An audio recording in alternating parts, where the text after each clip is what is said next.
ఇంకొక అంశాన్ని కూడా చూడొచ్చు. ఏంది అంటే పూర్తి స్థాయిలో కూడా అయ్యో ఇక్కడ ఏంది పాక్ బంగ్లాదేశ్ పౌరులను అదుపులోకి తీసుకోండి, హైదరాబాద్లో అక్రమంగా నివసిస్తున్న వారిని తక్షణమే గుర్తించండి. ఎప్పుడు చేయాలండి ఇది?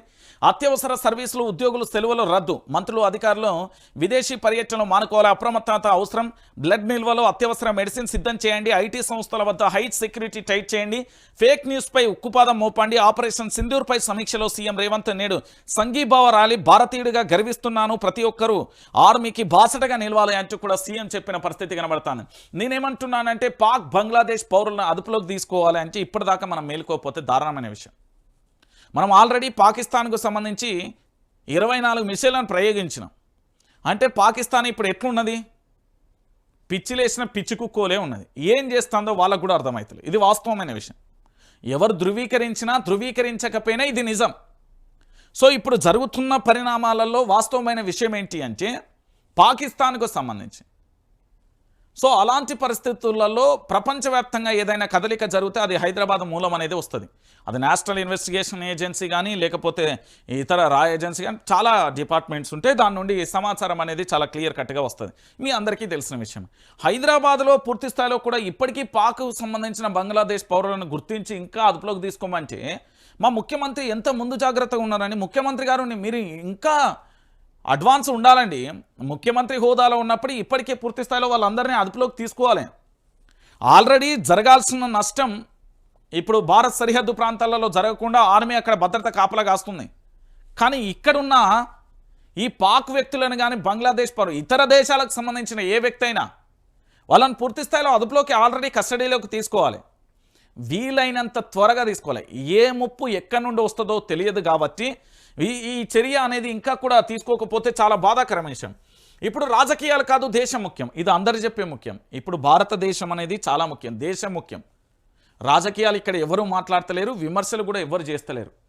ఉగ్రవాదాలు సరిహద్దులు దాటి వచ్చి చంపుతుంటే చూస్తూ ఊరుకుంటే ఎలా? భారత రక్షణ రంగంలో హైదరాబాద్ అత్యంత కీలకమైన ప్రాంతం. అన్ని విభాగాలను అప్రమత్తం చేయండి. ముందుగా నగరంలో అక్రమంగా నివాసం ఉంటున్న పాకిస్తాన్, బంగ్లాదేశ్ పౌరులను తక్షణమే గుర్తించి అదుపులోకి తీసుకోండి. ఆపరేషన్ సింధూర్పై ఒక భారతీయుడిగా గర్విస్తున్న ప్రతి ఒక్కరూ ఈ సమయంలో ఆర్మీకి బాసటగా నిలవాలి. మనమంతా సైన్యం వెనుకే ఉన్నామన్న సందేశాన్ని పంపాలి అంటూ కూడా చూస్తున్న పరిస్థితి కనబడుతుంది. ఇప్పుడు ఈ భారతదేశానికి సంబంధించిన పౌరుల అవసరం రాబోతుంది.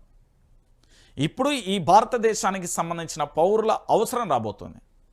మీ చుట్టుపక్కల ఉన్న మన దేశానికి కాని వ్యక్తులను పూర్తి స్థాయిలో మీ సమీపంలోని పోలీస్ స్టేషన్కు సమాచారం అందించండి, లేదా మీ దగ్గర ఉండే 100కి సమాచారం అందించండి. దాంతోపాటు ఈ భారతదేశంలో ఉన్న ప్రతి ఒక్క పౌరుడు కూడా యుద్ధానికి నేను సైతం అనే విధంగా సిద్ధంగా ఉండాల్సిన అవసరం ఉంటుంది. ఎందుకంటే ప్రపంచవ్యాప్తంగా మీ అందరికీ తెలిసిన విషయమే, ఎక్కడ ఎలాంటి చిన్న సంఘటన జరిగినా దాని మూలాలు హైదరాబాద్ అంటారు. సో హైదరాబాద్ భారతదేశంలో చాలా స్ట్రాంగ్. సో ఇక్కడ పూర్తి స్థాయిలో నేను చెప్తున్నా హైదరాబాద్ పట్టణ ప్రాంతంలో అది బస్ స్టాండ్లే కావచ్చు, రైల్వే స్టేషన్లే కావచ్చు, లేదా విమానాశ్రయాలే కావచ్చు, లేదా రద్దీగా ఉండే ప్రాంతాలే కావచ్చు, లేదా పండ్ల మార్కెట్లే కావచ్చు, ఇతరత్ర ప్రాంతాలలో చాలా అప్రమత్తంగా ఉండాలి. మీకు ఎవరైనా అనుమానాస్పదంగా కనిపించినా, లేదా మీరు ఎవరైనా అనుమానాస్పదంగా చూసినా, లేదా మన దేశానికి కానీ ఇతర దేశ వ్యక్తులు ఇక్కడ ఎవరైనా ఉన్నా, మీకు ఆ వ్యక్తుల పట్ల అనుమానం ఉన్నా పూర్తి స్థాయిలో సమీపంలోని పోలీస్ స్టేషన్కు సమాచారం అందించండి. మీ వివరాలు అనేది గోప్యంగా ఉంచబడతాయి.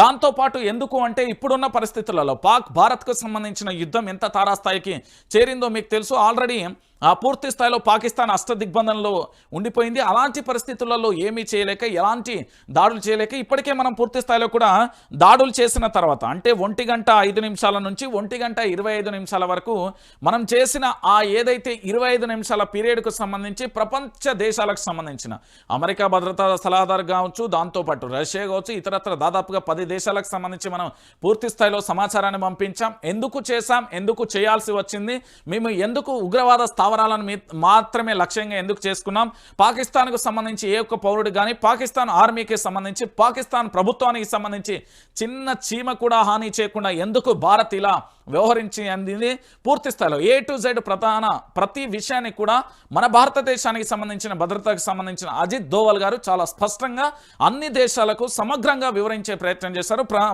మరీ ముఖ్యంగా పాకిస్తాన్ మీద మనం చేసిన ఆ మిసైల్ దాడి 25 నిమిషాలు ఏదైతే ఉందో ఆ 25 నిమిషాలు అంటే క్లుప్తంగా కూడా చాలా క్షుణ్ణంగా కూడా ప్రతి సందర్భాన్ని కూడా వారికి వివరించి చెప్పే ప్రయత్నం చేశారు.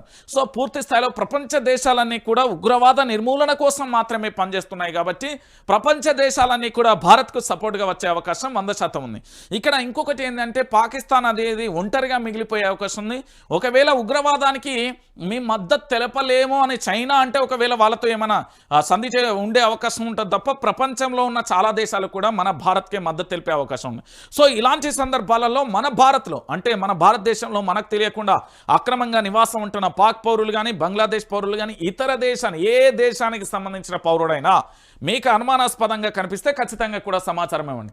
ఎందుకంటే ఇది రాష్ట్ర ముఖ్యమంత్రి యనుమల రేవంత్ రెడ్డి బాధ్యత అంటే పొరపాటు. ఇప్పుడు రాష్ట్ర ముఖ్యమంత్రి యనుమల రేవంత్ రెడ్డి అయినా రాష్ట్రానికి సంబంధించిన మంత్రులైనా రాష్ట్రానికి సంబంధించిన డీజీపీ అయినా వాళ్ళ బాధ్యత కాదు. ఈ దేశంలో ఈ రాష్ట్రంలో నివాసం ఉంటున్న ప్రతి పౌరుడి బాధ్యత ఇది ప్రతి పౌరుడి బాధ్యత. ఎందుకు ఈ విషయాన్ని చాలా క్లారిటీగా చెప్తున్నానంటే ఇప్పుడు ముఖ్యమంత్రి మీద నెపాలేయడానికి కాదు, ఇది రాజకీయాలు చేసే సమయం కాదు, రాజకీయం అసలే కాదు. ఇది ప్రతి పౌరుడికి ఉండాల్సిన నైతిక బాధ్యత. మనం ఫోన్లు పట్టుకుంటున్నాం, పబ్జీలు లేకపోతే ఇన్స్టాలు ఫేస్బుక్లు ట్విట్టర్లు చూసుకుంటుండే సమయం అసలే కాదు. మీ చుట్టూ ఉండే ప్రాంతాన్ని అప్రమత్తంగా ఉంచండి, మీరు కూడా అప్రమత్తంగా ఉండండి. ఎందుకంటే పూర్తి స్థాయిలో పోలీసులు ఒక్కలే వాళ్ళు అయితే పోలీసులకు సంబంధించి చాలు వాళ్ళు చేసిన కాడికి పూర్తి స్థాయిలో మీకు హాస్పిటల్ దగ్గర ఉంటే బ్లడ్ నిల్వలకు సంబంధించి ఎవరైనా రక్తదానం ఉంటే చేయండి. ఎందుకంటే ఇక్కడని కాదు ఎక్కడికైనా అవసరం వచ్చే అవకాశాలు ఉంటాయి కాబట్టి చూసే ప్రయత్నం చేస్తాం. ఇక దాంతో